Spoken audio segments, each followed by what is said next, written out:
이 시간에 하나님 말씀 요한복음 2장 11절 말씀 함께 보시겠습니다. 요한복음 2장 11절 말씀입니다.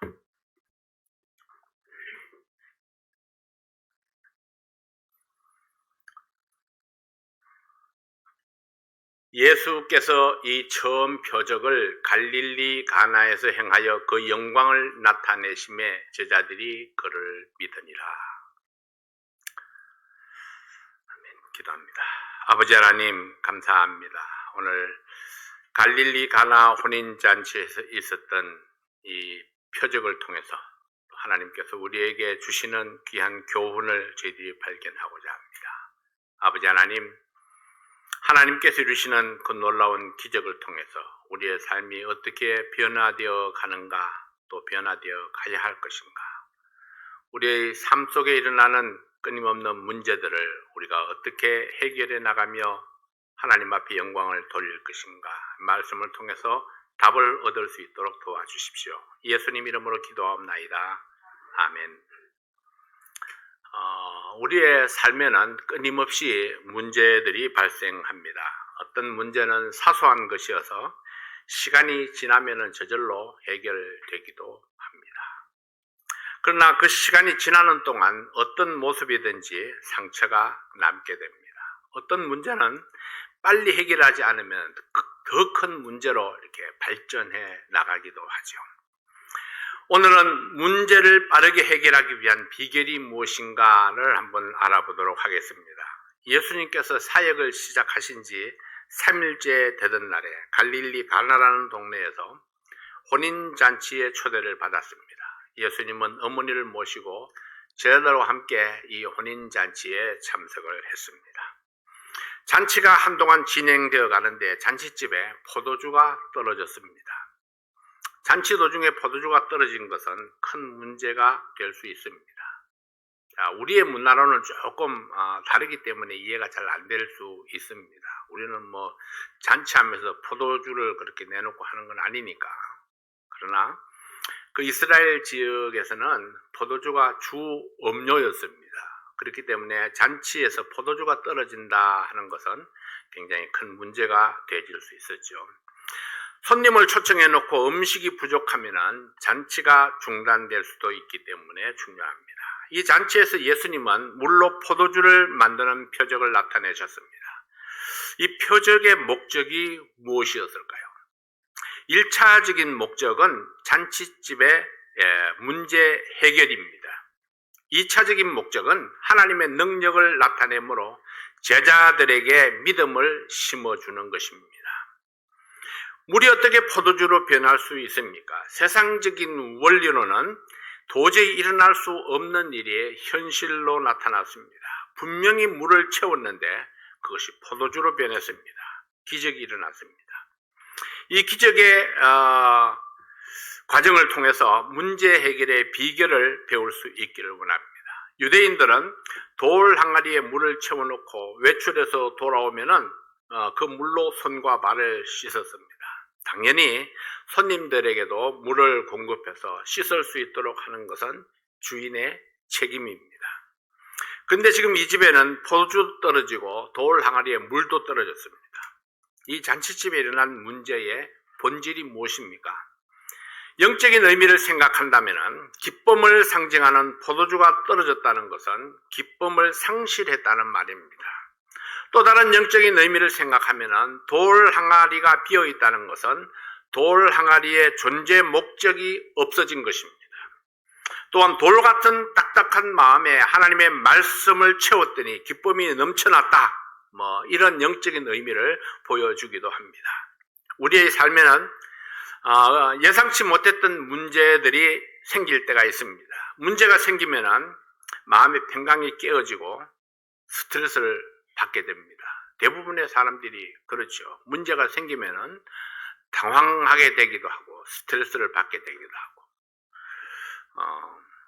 그래서 재빠르게 문제를 해결할 수 있는 비결을 배워야 합니다. 오늘 이 말씀을 통해서 우리의 삶 속에 일어나는 어떤 문제든지 해결할 수 있는 그런 지혜를 배울 수 있기를 원합니다. 첫 번째로는 문제에 대한 실제적인 인식이 필요합니다. 문제를 알지 못하면 해답을 찾을 수 없습니다. 실패한 사람들의 원인을 살펴보면 문제의 핵심을 잘 알지 못하는 것입니다. 어떤 사람은 문제가 일어났지만 문제의 본질을 인식하지 못합니다. 그래서 문제 해결의 기회를 놓쳐버립니다. 어떤 문제는 즉각적으로 대책을 세워야 합니다. 이게 타이밍이 중요한 그런 문제일 수도 있죠. 2장 3절 말씀에 보면은 포도주가 모자란지라 예수의 어머니가 예수에게 이르되 저희에게 포도주가 없다 하니 했습니다. 이 잔치집에 일어난 문제는 포도주가 부족한 것입니다. 잔치집에 포도주가 없는 것을 발견한 사람은 마리아였습니다. 마땅히 연회장이나 주인이 잔치의 모든 필요를 파악하고 있어야 합니다. 그러나 그들은 포도주가 없는 것도 알지 못하고 있었습니다. 이 포도주가 모자라는 문제는 잔치가 중단될 수 있는 문제였습니다. 문제에 대한 실제적인 인식은 문제를 해결하기 위해서 반드시 필요한 것입니다. 우리의 삶 속에 일어나는 어떤 문제이든지 그 문제를 발견하는 것이 문제 해결의 첫 단계입니다. 어떤 사람들은 아주 심각한 문제를 안고 있으면서도 그것을 문제로 인식하지 못했기 때문에 큰 실패를 경험합니다. 문제를 인식하지 못하면 해답을 찾을 수가 없습니다. 오늘 이 잔치집의 문제를 발견한 사람은 마리아는 포도주가 모자란다는 사실과 포도주의 부족으로 생길 수 있는 문제를 생각했습니다. 그러나 그녀에게는 이 문제 해결의 능력은 없었습니다. 다만 이 문제를 해결할 수 있는 사람이 누구인지 알고 있었습니다. 어떤 사건이 터지기 전에 문제의 핵심을 인식하면 예방할 수 있습니다. 우리 가정의 문제는 무엇인가? 또 우리 부부 사이의 문제는 무엇인가? 내 믿음 생활의 문제는 무엇인가? 내 비즈니스의 문제는 무엇인가? 나의 인간관계에는 문제가 없는가? 항상 자기의 상태를 파악하고 있어야 합니다. 그리고 나에게 있는 문제를 대면할 수 있는 용기가 필요합니다. 알면서도 없는 것처럼 이렇게 무시하는 것은 문제 해결에 아무런 도움이 되지를 못하죠. 나에게 있는 문제를 내가 알지 못하면 해결할 수 있는 기회를 놓칠 수 있습니다. 나에게 부족한 것은 무엇입니까? 어떤 사람은 심각한 병이 발견될까 두려워서 의사에게 가는 것을 싫어합니다. 그러나 내 문제를 인식하지 않는 한 고침받지 못한다는 사실을 기억해야 합니다. 우리가 구원을 받을 때에도 먼저 자신의 죄인된 사실을 인식할 수 있어야 합니다. 우리의 죄를 책망하는 성령의 음성을 들을 수 있어야 합니다. 내가 내 죄를 발견하지 못하면 구원에 이를 수 없습니다. 성령은 우리가 하나님 말씀을 들을 때에 내게 있는 죄를 책망합니다. 그때 솔직하게 인정하고 우리의 무릎을 꿇어야 합니다. 여러분의 문제는 무엇입니까? 구원의 문제입니까? 확신의 문제입니까? 아니면 가정의 문제가 있습니까? 경제적인 문제입니까? 사업상의 문제입니까? 아니면 학교의 문제입니까? 아니면 개인적인 인간관계의 문제입니까? 먼저 내게 있는 문제에 대한 실제적인 인식이 있을 때에 문제를 해결할 수 있습니다. 우리는 자신을 살피면서 내게는 아무 문제가 없는가 이렇게 매일매일 살피는 것이 굉장히 중요하다 하는 거죠. 두 번째는 문제 해결의 방법을 찾아야 합니다. 내게 있는 문제를 발견했을 때 그 문제를 해결할 수 있는 것이 길이 무엇인가를 찾아야 합니다. 내가 해결할 수 있는 문제인가? 아니면 누군가의 도움을 받아야 할 문제인가?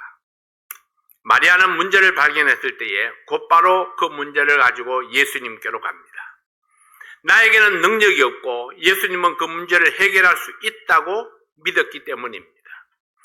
요한복음 2장 3절 말씀에 포도주가 모자란지라 예수의 어머니가 예수에게 이르되 저희에게 포도주가 없다 하니, 잔치집에 포도주가 떨어졌다면 잔치집의 주인에게 알리든지 연회장에게 알릴 수 있습니다. 그러나 마리아는 이 문제를 가지고 예수님을 찾았습니다. 마리아는 잔치집 주인이나 연회장에게 문제 해결의 능력이 없다고 생각했기 때문입니다. 마리아는 이 문제를 해결할 수 있는 사람은 예수님이라고 믿었기 때문에 예수님께 말씀을 드렸습니다. 이것이 마리아의 믿음입니다. 여러분은 문제를 만나면 어디로 달려가십니까? 누구와 먼저 의논하나요? 내가 가진 문제에 따라 그 문제를 해결할 수 있는 사람이 다를 수 있습니다. 많은 사람들이 주변 사람들에게 아무에게나 도움을 청하려고 하죠. 그래서 정보가 너무 많이 쏟아져 들어옵니다. 내게 맞는 정보는 한 가지인데 들어오는 정보는 수십 가지가 들어옵니다. 그러면은 답을 찾기가 굉장히 어렵습니다. 이 사람 말을 들으면 이것이 옳은 것 같고 저 사람 말을 들으면 그것이 옳은 것 같고 그래서 굉장히 어렵게 되죠. 내가 가진 문제에 따라서 그 문제를 해결할 수 있는 사람, 그 사람을 찾아야 합니다. 누구에게 가는 것이 내 문제를 해결할 수 있는가를 판단하는 지혜가 필요합니다. 어떤 문제는 전문가를 찾아야 합니다. 어떤 문제는 부모님께로 가야 합니다. 어떤 문제는 목사님께로 가야 합니다. 어떤 문제는 예수님만 해결할 수 있습니다. 많은 사람들이 이 부분에서 실수를 합니다. 부모님께로 가져가야 할 문제를 친구에게로 가져갑니다. 그래서 문제 해결의 적절한 시기를 놓쳐버립니다. 목사님께 가져가야 할 성경적인 문제를 다른 곳으로 가져갑니다. 그래서 신앙의 혼란을 겪을 수도 있습니다. 내과적인 문제를 외과 의사에게 가져가서 병을 키우는 실수를 범하기도 합니다. 정말 중요한 문제는 예수님만 해결할 수 있는 문제에도 예수님을 찾지 않는 것입니다. 어떤 문제는 기도 외에는 방법이 없습니다. 하나님의 말씀 외에는 방법이 없는 일도 있습니다. 여러분은 문제를 발견했을 때에 어떻게 그 문제를 해결을 하고 있습니까? 혹시 이런저런 방법을 다 써보고 마지막으로 예수님께 가지는 않습니까? 그러면 너무 늦을 수 있습니다. 물론 우리 주님은 마지막으로 봐도 거절하지 아니하시는 은혜로운 분인 것은 사실입니다. 그러나 때로는 적절한 해결의 기회를 놓칠 수 있습니다. 그리고 이것은 하나님께 대한 불신앙의 결과입니다. 우리가 문제를 만났을 때에 하나님께 대한 믿음이 있다면 가장 먼저 하나님께 기도할 것입니다. 그리고 하나님의 말씀 속에서 해답을 찾으려 할 것입니다. 예수님이 이 땅에 계실 때에 많은 병든 사람들이 자기의 병 문제를 가지고 예수님께 왔습니다. 예수님은 사실 의사가 아니었습니다. 그러나 예수님은 어떤 병이라도 고칠 수 있는 능력이 있다고 믿었습니다. 그래서 병든 사람들이 예수님을 찾아왔죠. 이것은 믿음으로 얻는 문제 해결의 결과입니다. 만약 여러분에게 어떤 문제가 발생한다면 내 문제를 해결할 수 있는 바른 대상을 찾는 것이 우선될 수 있기를 바랍니다. 몸이 안 좋으면 정확하게 진단할 수 있는 의사를 찾아가야 합니다. 그리고 그 문제를 해결할 수 있는 전문의를 찾아야 합니다. 여러분, 한국 사람들의 특징을 아시죠? 진단은 의사에게 맡기지 않습니다. 진단은 자기가 하죠. 그리고 자기와 같은 진단을 내리는 의사를 찾습니다. 근데 쉽지 않습니다. 의사가 내리는 진단대로 약을 먹는 것보다는 내가 약 이름을 알고 가서 그 약을 달라고 하는 경우가 너무 많습니다. 내가 이미 진단을 다 해놓았기 때문에 그렇죠. 그래서 의사가 진단을 내릴 때에는 이미 너무 늦은 경우가 얼마나 많은지 모릅니다. 고쳐야 할 부분이죠. 우리의 삶 속에 일어나는 문제도 마찬가지입니다.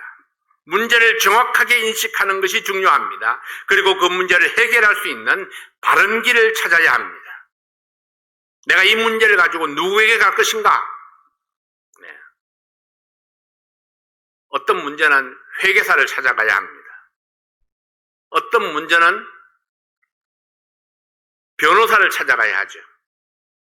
어떤 문제는 목사를 찾아야 합니다. 어떤 문제는 내 부모님을 찾아야 됩니다. 남의 부모님이 아니고 내 부모님을 찾아야 되죠. 그래서 이것이 문제 해결의 비결입니다. 세 번째로, 문제 해결을 위한 결단이 있어야 합니다. 나에게 있는 문제를 친구에게 이야기하는 것이 자존심이 상할 수 있습니다. 내 문제를 부모님께 이야기하는 것이 두려울 수도 있습니다. 내 문제를 목사님께 털어놓는 것이 부끄러울 수도 있습니다. 그러나 믿고 결단하지 아니하면 문제를 해결할 수 없습니다. 나의 문제가 주 안에서 해결되려면 나의 믿음과 순종이 필요합니다. 요한복음 2장 5절 말씀에 보면은 그 어머니가 하인들에게 이르되 너희에게 무슨 말씀을 하시든지 그대로 하라 하니라. 네, 무슨 말씀을 하시든지 그대로 하라. 네, 내 상식을 따라 순종의 여부를 결정하지 말라는 것입니다. 예수님의 말씀에 무조건 복종하라 했습니다. 기적이라고 하는 것은 믿음과 순종의 결과입니다. 기적이 있는 곳에는 항상 믿음이 있었고 또한 거기에 순종이 있었습니다. 요한복음 2장 7절 말씀에 보면은 예수께서 저희에게 이르시되 항아리에 물을 채우라 하신즉 아구까지 채우니, 본문에서 물이 포도주로 변하는 이 기적도 믿음과 순종이 있었기에 가능했습니다. 마리아의 믿음과 하인들의 순종이 있었기 때문에 기적을 볼 수 있었습니다. 포도주가 떨어졌는데 돌 항아리에 물을 가득 채우라. 아마 이 하인들이 자기 상식대로 판단했다면 물을 채울 수 없었을 것입니다. 변명이 많았겠죠. 그러나 마리아가 말한 대로 무슨 말씀을 하시든지 그대로 하라. 하인들은 무슨 말씀을 하시든지 예수님께서 말씀하시는 대로 그대로 행했습니다. 그래서 예수께서 저희에게 이르시되 항아리에 물을 채우라 하신즉 아구까지 채우니 가득 채웠습니다. 믿는다고 말하면서 순종하지 아니하는 것은 기만입니다. 이것은 진정한 믿음이 아닙니다. 우리의 믿음은 순종을 통해서 나타날 때에 열매를 맺을 수 있습니다. 요한복음 2장 8절 말씀에 이제는 떠서 연회장에게 갖다 주라 하심에 갖다 주었더니, 내가 그 하인이었다면 예수님 말씀에 순종하는 것이 쉬웠을까요? 돌 항아리에 내 손으로 물을 채웠는데 이제 포도주가 되었으니 연회장에게 갖다 주라는 것입니다. 내 손으로 물을 채웠습니다. 그런데 포도주로 변했다고 말하는 것입니다. 물론 하인은 포도주를 맛볼 수 없었습니다. 내가 확인할 수 없었지만은 내 손으로 물을 채웠지만 포도주가 된 줄 믿고 연장에게 갖다 주었습니다. 하인들의 순종이 하나님의 영광을 나타냈습니다. 이 예수님의 능력과 하인들의 순종이 문제를 해결했습니다. 혼인잔치집은 잔치가 계속될 수 있었습니다. 자, 네 번째로 문제 해결에는 동력자가 필요합니다. 예수님의 기적 뒤에는 누군가의 희생과 기도와 순종하는 성도가 있었습니다. 예수님의 말씀에 순종하는 하인들이 여기 있었습니다. 예수님 말씀대로 돌 항아리에 물을 가득 채웠습니다. 그리고 물로 된 포도주를 연회장에게 갖다 주었습니다. 2장 9절 말씀에 보면은 연회장은 물로 된 포도주를 맛보고 어디서 났는지 알지 못하되 물도온 하인들은 알더라. 예, 물론 예수님은 아무도 도와주지 아니해도 기적을 베풀 수 있습니다. 예, 어떤 일도 혼자 스스로 하실 수 있습니다. 그러나 예수님은 그 모든 기적에 동력자를 원하셨습니다. 그를 따르는 사람들을 사용하시기를 기뻐하셨습니다. 주님의 교회를 세우는 일에도 함께하는 동력자를 원하셨습니다. 성도들의 문제를 해결하는 일에도 동력하는 성도를 원하셨습니다. 그래서 때로는 친구를 사용하시고 때로는 부모를 사용하십니다. 때로는 목사를 사용하시고 때로는 주일학교 교사들을 사용하십니다. 우리는 본문에서 물이 변하여 포도주가 되는 기적을 경험합니다. 물론 그 기적을 베푸신 분은 예수님이셨습니다. 그러나 동시에 그 기적이 있기까지 그 기적에 참여한 사람들이 있었습니다. 그게 분명히 그들의 믿음이 있었고 어떤 사람의 순종이 있었고 희생이 있었기에 기적이 일어났습니다. 하나님은 어떤 도움의 손길이 없어도 홀로 기적을 베푸실 수 있는 능력 있는 분입니다. 그럼에도 불구하고 하나님은 혼자 행하지 아니하십니다. 마리아의 요구가 없이도 하인들의 순종이 없이도 예수님은 그 잔치집에 포도주를 공급할 수 있는 분이셨습니다. 그러나 동력자를 사용하시는 것이 예수님의 방법입니다. 주님은 한 번도 기적 자체를 위해서 기적을 베푸시지 아니하셨습니다. 반드시 기적을 베풀 때에는 그 기적에 메시지가 있었습니다. 그리고 누군가를 위해서 기적을 베풀었습니다. 마태복음 14장 17절 이하에 보면은 오병이어의 기적이 있습니다. 이 소년의 헌신이 없었어도 기적을 베풀 수 있었지만 예수님은 그렇게 하지 아니합니다. 5,000명이 넘는 사람들의 식사를 해결하는 문제 해결에 소년의 도시락을 사용하셨습니다. 요한복음 11장 43절에 보면은 나사로를 살리는 기적이 있습니다. 수많은 사람들이 나사로의 죽음을 애통해하고 있었습니다. 예수님은 조용히 나사로를 살릴 수도 있었지만 그는 사람들을 사용하셨습니다. 무덤을 막았던 돌을 굴려낼 사람을 사용했습니다. 나사로의 몸에서 붕대를 풀어줄 사람도 사용했습니다. 예수님은 마리아 가정의 믿음과 순종을 사용하셨습니다. 그렇다면 우리는 다음 두 가지 사실을 기억해야 합니다. 첫째는 여기 기적이 있다면 누군가의 동력과 기도가 있었다는 사실을 기억해야 합니다. 내가 구원받는 기적에도 주님의 뜻을 따르는 동력자가 있었습니다. 누군가의 기도와 헌신이 있었습니다. 누군가는 나에게 복음을 전해주었습니다. 하나님의 말씀에 순종하는 동력자가 있었기 때문에 내가 구원받을 수 있었다는 사실을 기억하시기 바랍니다. 두 번째, 주님께서는 내가 기적을 위한 동력자가 되기를 원하십니다. 하나님은 그냥 기적을 베풀어 주실 수도 있습니다. 그럼에도 불구하고 하나님은 나의 동력자, 나의 동력과 순종을 기다립니다. 이것은 나를 축복하시기 위해서입니다. 모든 문제 해결에는 동력자가 필요합니다. 우리 주님께서는 동력을 기뻐하십니다. 연회장의 문제를 파악했던 마리아가 있었습니다. 마리아는 이 문제 해결의 비결이 예수님께 있다는 것을 알았습니다. 우리에게 있는 문제들마다 적절한 해결 방법을 찾는 지혜가 있어야 합니다. 연회장도 모르는 비밀을 하인들이 알고 있었습니다. 하인들이 예수님의 기적에 동력자가 되었었기 때문입니다. 종들에게 있어서 그것은 순종의 축복이요, 마리아에게 있어서 그것은 믿음의 보상입니다. 그날의 문제는 이렇게 해결되었습니다. 요한복음 2장 11절 말씀에 보면 예수께서 이 처음 표적을 갈릴리 가나에서 행하여 그 영광을 나타내심에 제자들이 그를 믿으니라. 예수님의 기적은 포도주 공급이 목적이 아닙니다. 그 기적을 통해서 하나님의 영광을 나타내시고 그리고 그를 따르는 제자들이 그를 믿었다 했습니다. 다른 사람들이 믿은 것이 아니고 그의 제자들이 예수님을 믿었습니다.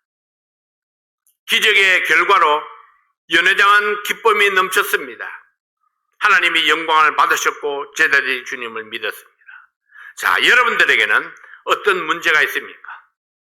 그 문제를 어떻게 해결해 가고 있습니까? 아무런 문제가 없다고요? 얼마나 좋은 삶입니까? 근데 우리의 삶에는 문제가 없었을 경우는 한순간도 없습니다. 다만 모르고 지나가고 무시하고 지나가고 그냥 스쳐 지나갈 뿐이죠.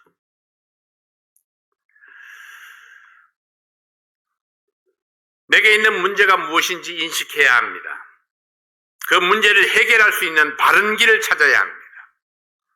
때로는 문제 해결을 위해서 믿음으로 결단해야 할 때가 있습니다.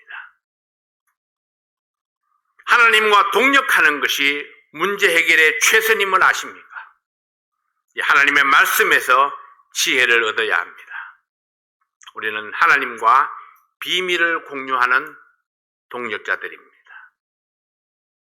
그래서 문제가 생길 때마다, 나에게서 기쁨이 사라질 때마다, 나에게 스트레스가 나타날 때마다, 내 마음에 고통이 있을 때마다, 염려와 근심이 있을 때마다, 그럴 때마다 이 문제를 누구와 상담했으면 좋을까? 누가 나에게 도움을 베풀어 줄 수 있을까?